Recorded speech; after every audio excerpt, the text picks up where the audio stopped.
ഒന്നുകൂടെ ഒന്ന് ആലോചിക്കേ. എല്ലാം തുറന്നു പറയൂ സോനയോട്.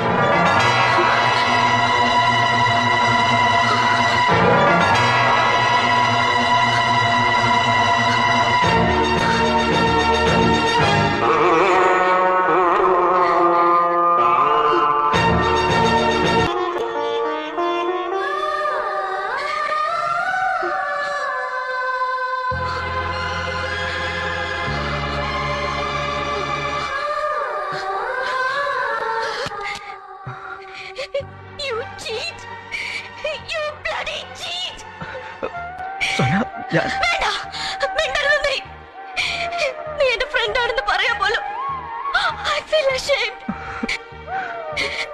പരസ്പരം ഒന്നും മറച്ചു വെക്കാറില്ലെന്ന് നീ പഠിച്ചിട്ട് ഇത്രയും വലിയൊരു ചതി നിനക്ക് എങ്ങനെ അതിന് കഴിഞ്ഞു?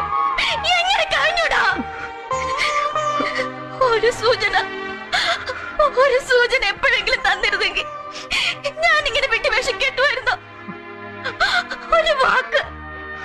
ഒരു വാക്ക് എന്തെങ്കിലും പറഞ്ഞിരുന്നെങ്കിൽ ഇതൊക്കെ സംഭവിക്കുമായിരുന്നോ? പ്രകാശിനോട് എന്താ മറുപടി പറയണ്ടെന്ന് 1000 വട്ടം ചോദിച്ചില്ല ഞാൻ. അപ്പൊ പറഞ്ഞിടായിരുന്നു നിനക്ക്. പക്ഷെ ഡാഡിയെ കാണാൻ പോകാഞ്ഞതിന് അന്ന് എന്ത് മാത്രം ഞാൻ നിന്നെ ശകാരിച്ചു.